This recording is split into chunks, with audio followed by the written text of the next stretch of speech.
My mother worked for several years for an upscale department store, parading beautiful clothes before rich men's wives. She inspired more sales than any other model before or after her. Everyone wanted to look like her, though of course no one did. Think Grace Kelly with red hair and green eyes. That was my mother.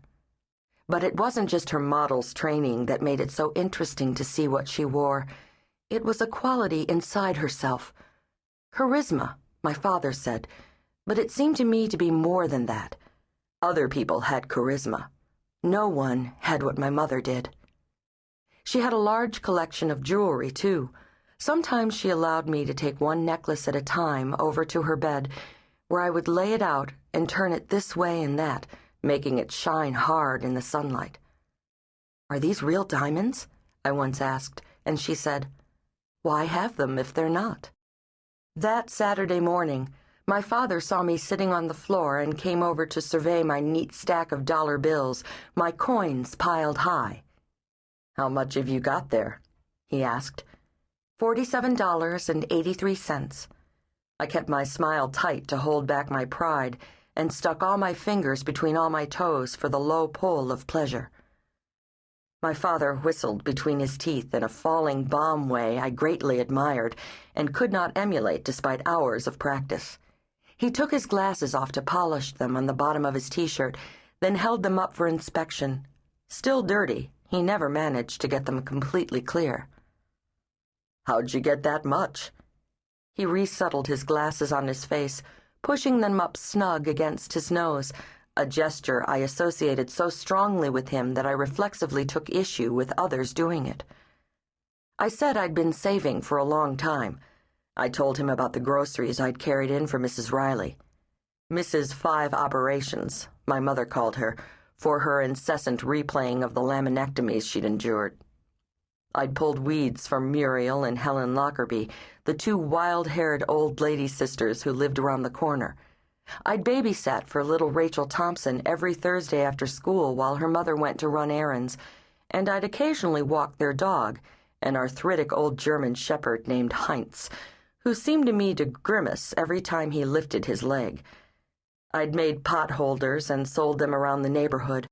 Once, a man who answered the door in his bathrobe had bought my entire week's inventory, which made him in my eyes equally wonderful and weird.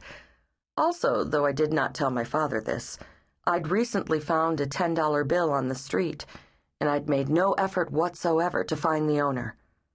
My father told me to wait for just a minute and disappeared.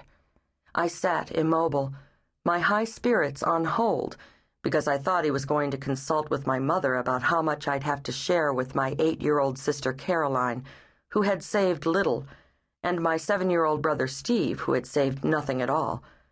But that's not what happened. Instead, my father reappeared holding his wallet. He took out a $20 bill and handed it to me.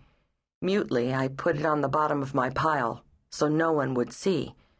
But I found out later that each of us kids had received the same gift.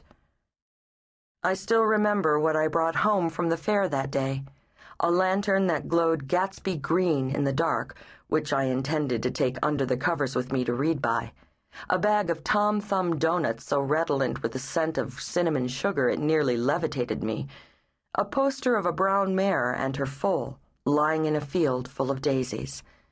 The rest of the money I'd spent on rides and on chances to win something big on the Midway. Over and over I tried, and over the carnies at the tacky wooden booths smiled and said, "Sorry, want to try again?" They knew what I'd say. From the time I was quite small, I had about me a certain air of heedless determination. When my funds were gone, I went to the blanket my parents had spread out near the edge of the fairgrounds. This was our meeting place, our refueling station. Our family went to the fair once a year and stayed there all day. We kept a cooler filled with drinks and sandwiches and fruit, deli containers of various salads, Oreos and Chips Ahoy. All this, though we knew we would be gorging on fair food. There were also pillows and Band-Aids, suntan lotion and insect repellent, aspirin and a couple of ace bandages. My parents took turns manning the station, sitting in a lawn chair and amusing themselves in their own way.